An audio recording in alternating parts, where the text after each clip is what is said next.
You're listening to the voice of Nassau Community College, 90.3 WHPC. My name is Bill McIntyre, and it's time for this week's Long Island News, the show that talks to newsmakers from Nassau and Suffolk County that matter to Long Island and Long Islanders like you. So each week we'll have a conversation about issues that affect all of us. And I live on Long Island, and like you, I'd like to know more about where my tax dollars are going, and I want to know more about the people making the big decisions that affect all of us, which is what this show is all about.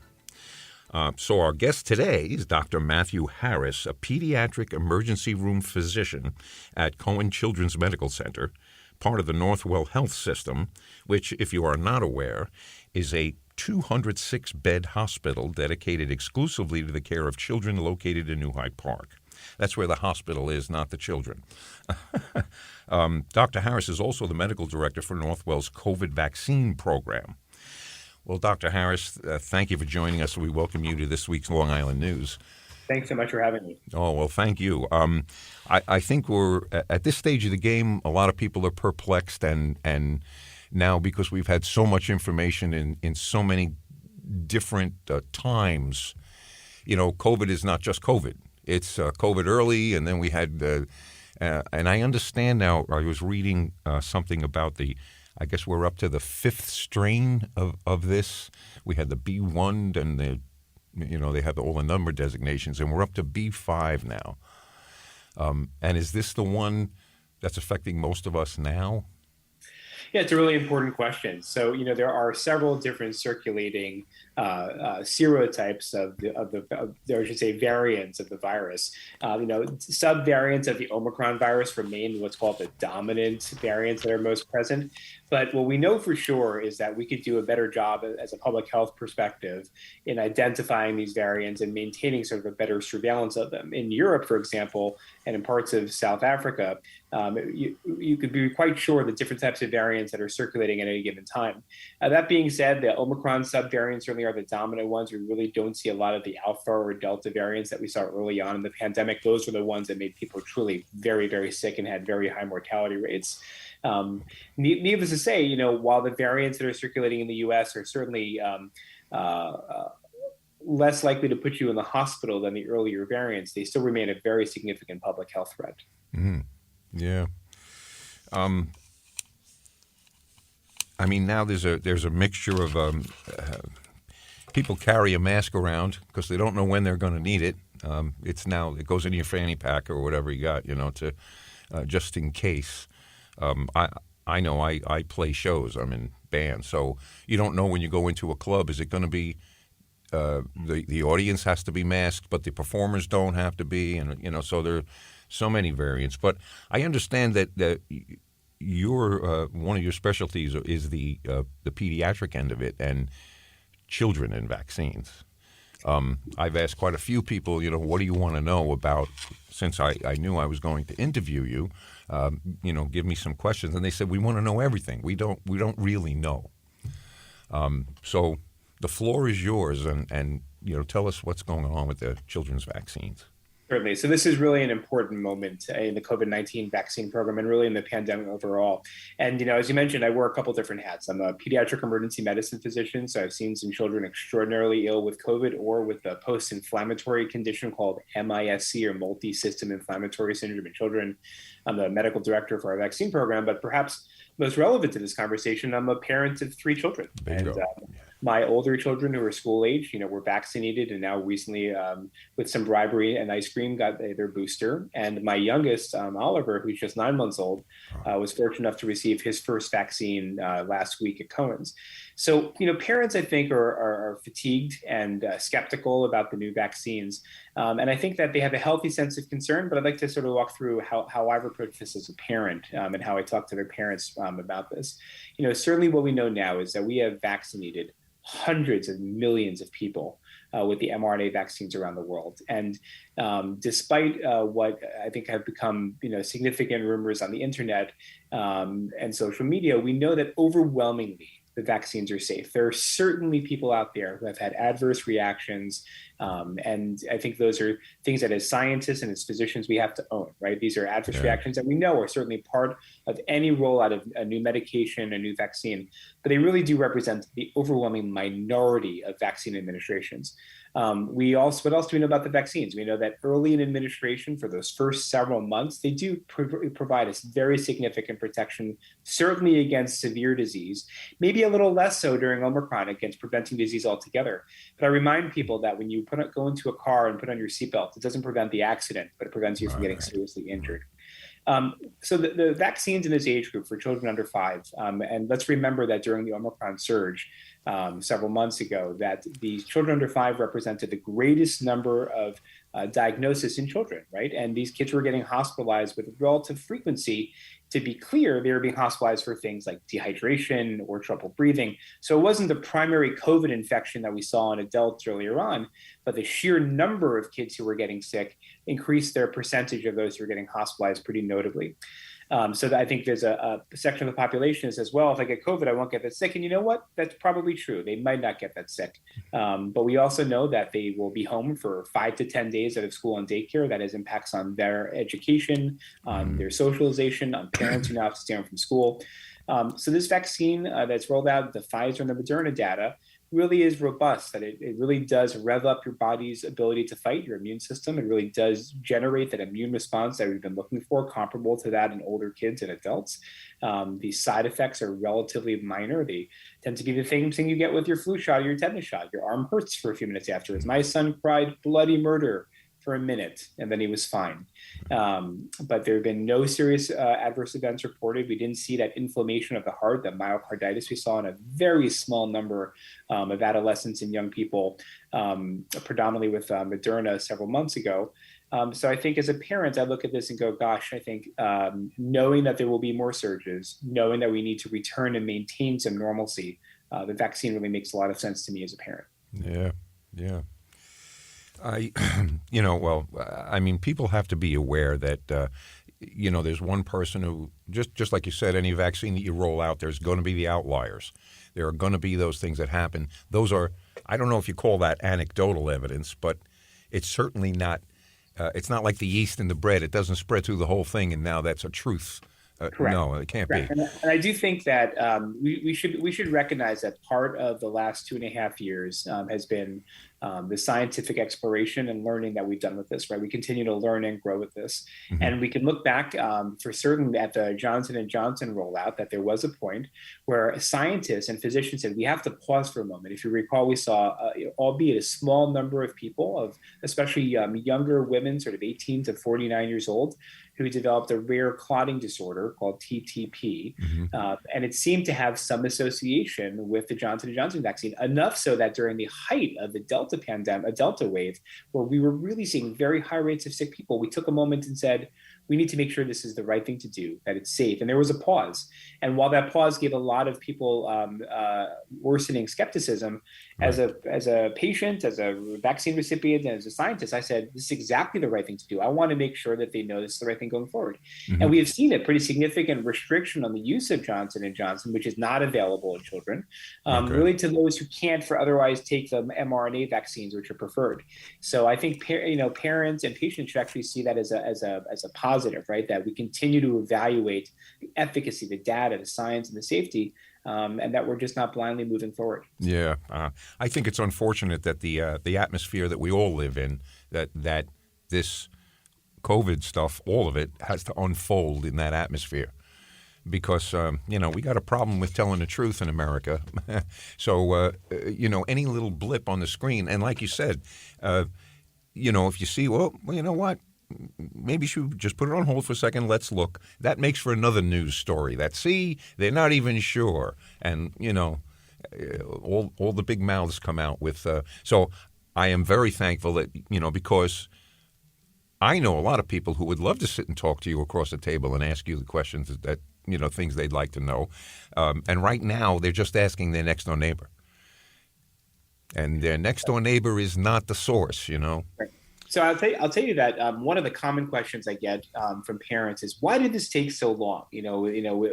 Halfway into the pandemic, or a quarter way into the pandemic, we started seeing positive results with an adult vaccine. And I think parents look at that again and are concerned that it took a long time to come to market. And I actually have the opposite approach. We know that about 5-6 months ago, Pfizer came to the market for this age group with a 2-dose regimen. And they had a submission to the FDA and the CDC. These are the bodies that govern and evaluate the efficacy and safety and provide guidelines about the use of these vaccines. And what the company decided is that after really going through their data, taking a hard look, and even at the height of the Omicron surge, where we really could have used a pediatric vaccine, they said, you know what? That data is not there. It's not as effective as we want it to be. And they pulled back, right? They said that, and I think that's important for parents to know, that we would have, as a society, been very disillusioned with a vaccine that came out for children that was not effective. And so they pulled back, and they went to a 3-dose series. And that took longer, right? Because they had to go back to the drawing board, make sure the dosing was right, look at the intervals between the doses. And during that time, Moderna had a very significant study of 4,000 children that they were conducting for their 2-dose regimen. So while it's taken some time, and I think all of us as parents would have loved to see this a couple months ago, I think I look at this and say the company spent the time, did the scientific investigation. The government, received a fair amount of critique during the second booster rollout for adults, when they kind of bypassed some of their normative processes, some of their committees, and sort of gave the thumbs up for the dose. Here, every box seems to have been checked. And so while it's taken a little bit longer, I think that should provide, again, some reassurance to skeptical parents or even, skeptical physicians who said, I want to make sure if I'm recommending this to my patients, that this is the right thing to do. And I think the American Academy of Pediatrics has come out very strongly in support of this. Right. There's a lot of talk, too, about kids who have developed, I don't know if they're terming it long-term COVID for kids, but they had a different set of symptoms and a different set of problems. Can you enlighten us about that at all? So long COVID is a very complex phenomenon, right? And COVID has not acted the way other viruses have from the beginning, right? Early on, and listen, a silver lining perhaps, except for the families who've lost, loved ones. Typical viruses, when they're very virulent, kill the elderly and they kill children. And we can thank God that during those early days of the pandemic, there weren't 800 New Yorkers who were children dying every day. I mean, it was terrible enough to have 800 of our friends and family who were, adults. So this virus has not acted like other viruses. There are other infections like Lyme disease. You can see some chronic symptoms which are very significant. I think time will tell how long these types of symptoms will last. What are the long-lasting impacts of having a COVID infection? We know that in adults and in children, we've seen things like migraines. We've seen gastrointestinal disorders. There certainly are reports out there, and again, relatively small numbers, right, of people who've gone on to have exacerbations of their known inflammatory disorders like multiple sclerosis. But we should be clear, this is from COVID. It's not from the vaccine, right? And while there certainly are reports out there of people who didn't feel well afterwards, who had exacerbations, again, when you vaccinate tens of millions of people, you have to ask the question when there's an issue afterwards, is this a result of the vaccine? Which it could be. And we have to own that as scientists. And we should take seriously every report that someone says, I got the vaccine, and 2 days later, X, Y, and Z happened. And if we start seeing a pattern, we have to own that, recognize it, and evaluate it. Long COVID, to your point, children has similar, especially in our adolescent patients, has GI symptoms, headaches, fatigue, and so forth. Right. Well, when somebody says, I got the COVID vaccine and now I got the aches and pains, that doesn't tell us you could have had COVID before you took the vaccine, a day or two. So those things, there's really no way to pinpoint. Correct. And we should also say that 30% of people who get the COVID vaccine will have some low-grade fever and some muscle aches afterwards, right? This is your body responding to this new information that's been put into it, this new data, and the body saying, I need to rev up my immune system. And when your immune system does that, about a third of people will have some body aches. The good news is, and I say this as someone, who had pretty significant COVID, I was hospitalized myself for COVID earlier on in Alpha. The 1 to 2 days of symptoms that you might get from the vaccine pale in comparison to certainly how those of us who suffered from Alpha or Delta or Omicron, for those who are really immunocompromised, how you feel. So I think that I'm very sympathetic. I've had to take 2 Tylenol after my booster. It's not the best feeling in the world, but I if I never have COVID again, or if I do have COVID and the symptoms are minimal. You got through COVID, so that kind of tells you you're pretty healthy in general. Yeah, well, look, I mean, I think I was diagnosed with COVID. I was hospitalized March 18th of 2020, right? This was back during the height of the Yeah. alpha. And, I think looking back, we didn't know a heck of a lot at the time, right? Remdesivir trials were just getting underway. There were still some questions about things like Plaquenil, which we know has no evidence base. So the politics of the time were certainly driving some of those medications, which again is not recommended and unsafe for this. Um, but what we know is that I consider myself lucky. I mean, I remember watching the news and hearing about other at the time 35-year-old doctors in New York who were dying from COVID, and I count my lucky stars. I didn't have a big clot in my lungs or a clot in my brain or a clot in my heart, and I got to go home to my children. Yeah. I mean, how many of us were walking around with, a condition or something that no one's identified and getting I won't call it a disease, but getting a virus like that could certainly bring that to the forefront right away. Well, I'll tell you the humorous anecdote is that I was hospitalized for about a week, and a very lovely infectious disease doctor came up to me one day and said, "You look nervous." I said, "I am nervous," and he goes, "I think that's reasonable. You've had a disease that no one's ever had before in an age group that's not supposed to get sick." Yeah, I said, "That's not making me feel better." yeah, right. I say, gee, thanks. and yeah. So, one question: how young can a child be to get the vaccine? Yeah, an important question. So the vaccines are now available for anyone 6 months and older. Wow. So anecdotally, my own son, just turned 9 months, so he got it when he's just under 9 months old. But it's available for anyone and recommended for anyone 6 months and older. Right. Okay. All right. Now, for my limited knowledge, I'm going to ask you a question. There's a vaccine schedule for newborns, or a shot schedule. But I guess it's the rubella, all that. The last thing that I read about this is that it's actually possible. I don't know if they actually do this, but there could be 8 vaccines in one shot. Well, we should take a step back. So, first of all, I do want to mention that early on in the vaccine program, I mean, in the first couple of weeks, there was a recommendation to say don't give any other vaccines with the COVID-19 vaccine, and very quickly we realized That's not going to work. Yeah, well, yeah, or not just not going to work, but it prevents people from getting the necessary vaccines they need. So whether it's a tetanus shot for an older person, or your measles, mumps, and rubella.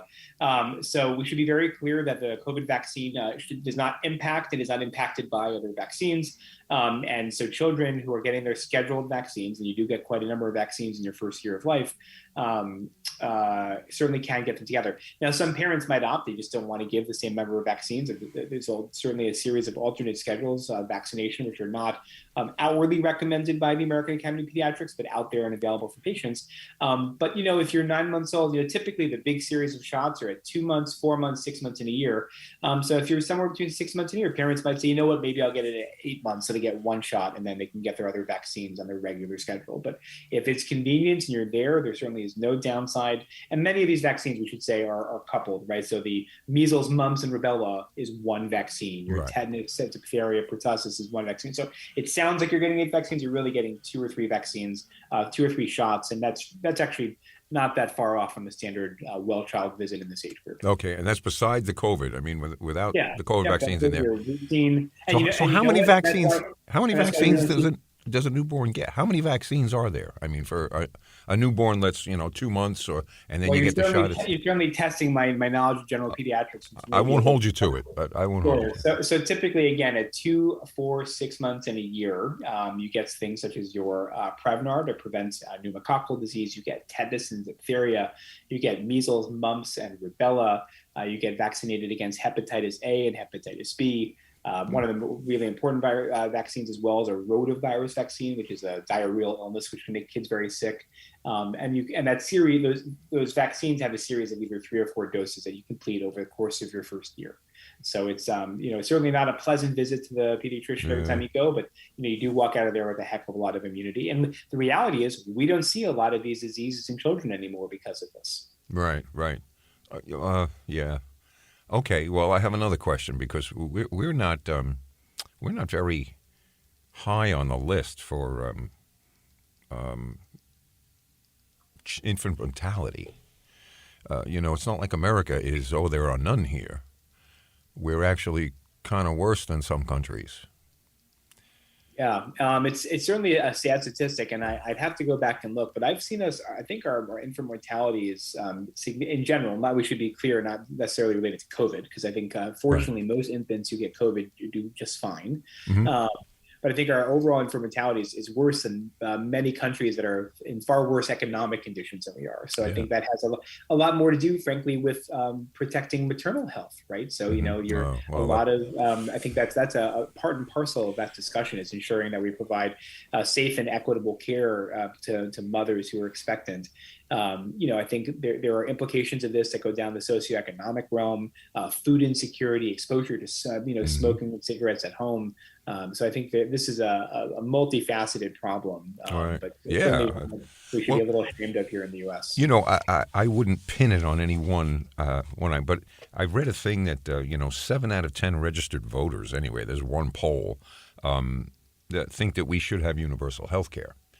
From what I understand, there's 57 industrialized nations in the world, and we're the only one that does not have universal Yeah, health care. so certainly, putting the politics and the economics aside, which I think is a hard pill to swallow for many, the idea that there are those out there who can't seek primary care Mm. or who really end up going to the emergency department to identify even just some routine care, which is very, very difficult and not the right place, but have become the safety nets. It's I think a very, very poor reflection on our commitment as a nation to providing care for those who need it most. Oh yeah, and we seem to be moving backwards toward almost toward the Middle Ages, I guess. But yeah, it's really scary.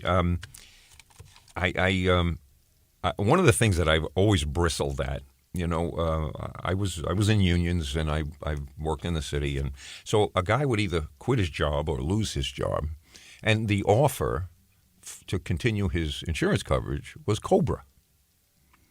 And when you see some of the price tags on Cobra for a family, I'd have to go back to the company and say, well, you realize he just lost his job. He didn't get another one because the Cobra cost for a family could be $5,000 a month. When somebody delivers that news, I can't see how they could do it with a straight face. Yeah, You so know, certainly, and I think they're the good, the bad, and the ugly is that and Northwell, amongst other institutions, right, are yeah, part of a series of groups called the Health Equity Task Force, right, which initially came out of the recognition during COVID that certain communities, certainly communities of color, communities of socioeconomic disadvantage, and those who just live in healthcare deserts in general, right. in addition to those that you're referring to who lose access to healthcare, Hmm. really are being disproportionately affected both by COVID and by conditions that other families are being treated for and recognized appropriately. What I think people fail to see is that in our lack of treating these conditions either early in life or when they're diagnosed and leaving people out to get sicker and sicker has economic consequences, right? So Right. there are thousands of people out there on dialysis, for example, and that's because perhaps they had really poorly controlled diabetes, right? And that's I think the number one cause of renal failure in the U.S. And the question that I always ask is, well, if we had recognized their diabetes earlier, provided that the type of education and support that families of socioeconomic status and those with health insurance are Hmm. able to get, in addition to the health benefit of treating them, just think about the billions of dollars we spend year after year on managing people on dialysis, which is just an overwhelmingly expensive, miserable experience for patients and their family members. Mm. I think your point is well taken that we need to really look at ourselves in the mirror and say, are we doing the best for our friends and neighbors? Yeah. I also think politically we're probably not positioned in the best way to even address any of those problems. Yeah. It's really sad, and it's embarrassing. When you read a post on Facebook and you see all of these people chiming in from places like Sweden and Canada, and they talk about going and getting multiple things taken care of in a hospital, and it cost me $10 for parking. That was it. And I read that, and I think there are people in America who are living their lives to pay off their medical bills. Yeah, I I bristled a little bit at Northwell too, because one of their commercials said that there's no reason for you not to come in and see a doctor because we have so many locations on Long Island. And my response was, bankruptcy is a damn good reason. Yeah, look, I think that you make a really important point, and I think that as a physician and as a person, I think all of us in the healthcare industry need to take a step back and ask, what is our role as advocates for our patients, right? I provide antibiotics every day. I provide some antivirals. I admit people for management of their broken leg, their appendicitis. But I think we at Northwell, I think, and I've been here on and off for about a decade. Hmm. Northwell, I will say, does have this incredible mission, right? This incredible mission statement, and it really follows in Michael Dowling's, lead here that, care is are at the forefront of what we do. And I do think that as physicians, as healthcare providers, we really do need to stand up and advocate for social movements. And we should not be silent during times where, politics is guiding care, where we've Yeah. seen, very significant healthcare decisions made recently in the courts. This is not the time to be silent. It's the time to be appropriate. It's the time to recognize our role as healthcare providers and as advocates. And I think that we continue to do that. Oh, well, I thank you for that because I have said around the station, these conversations come up all the time. So you've got regular people who have issues or and I've said that for a while. If healthcare companies they tell me they're concerned about my health, but one of the things that's affecting my health is that I don't have enough insurance. Yeah. When are they going to create a coalition and advocate for us to become the 57th nation that actually has universal health care? I understand it unravels a big part of business and it totally changes the scope, but it's got to come because we're actually going to save money. Yeah, I'll tell you something. Sort of an interesting story. So, one of the many commitments that Northwell has undertaken in the last couple of years is really a commitment to be part of the violence prevention initiatives, especially around gun violence. And Michael Dowling, Dr. Chetan Safia, and others from Northwell have really been, and I mean this seriously, at the forefront in the region, if not the nation, of different types of violence prevention programs. And I think I've heard several times from Michael and from Chetan this idea that we say, health is medicine, health is access, health is violence prevention, health is meal security, food security. I get chills thinking about this expanded view of what health means, and I think that you're 100% correct that organizations that talk the talk should walk the walk, and I think Northwell has really taken very significant efforts. I'm a really proud member of this group because I think the definition of health is evolving. Yeah. We need to evolve with it. Well, and when I bring up these issues, a lot of times I get the side glance from, and I'm not pointing a finger at any particular. I'm pointing a finger at everybody and all of us. Why do we as healthcare customers, I use the quotations, customers, why do we accept it? That's Yeah, I was talking with a patient who was very, very, very sick recently and spent many months in one of our institutions. And when she was asked by one of our colleagues, what is the one lesson if you had to speak to all, I think now 82,000 team members in Northwell, what's one message that you would say to all of us? And she said, just remember the humans that you are. Right. And I think that it wasn't just about getting to the bedside, holding their hand, making the right diagnosis, giving good or bad news. It was remember the humans that you are. That is the most important asset you bring to the table. And that should strike right at the heart of all of us who are beaten down by 2 years of fighting a pandemic that none of us thought we'd ever see. And honestly, after I heard that, I felt re-energized as a physician. Right. That's very nice to hear. Right. It's very nice to hear. Remember why we do this. Yeah. Well, the clock on the wall is telling me I got to get out of here. But I have to make you promise you'll come back again. And I would just like to have you come back and we can talk about a lot of medical things. My pleasure. Yeah, it was very enlightening and it was nice to meet you too. Thanks for having me. Well, a lot of people are going to be thankful that you're on the show because you've answered some questions. in any event, the clock on the wall says it's time for this week's Long Island News to move on out of here. We want to thank Dr. Matthew Harris from Cohen Children's Medical Center for spending his valuable time with us, and now he can go back and really help people. But thank you very much, and we'll talk to you next time. You're listening to 90.3 WHPC.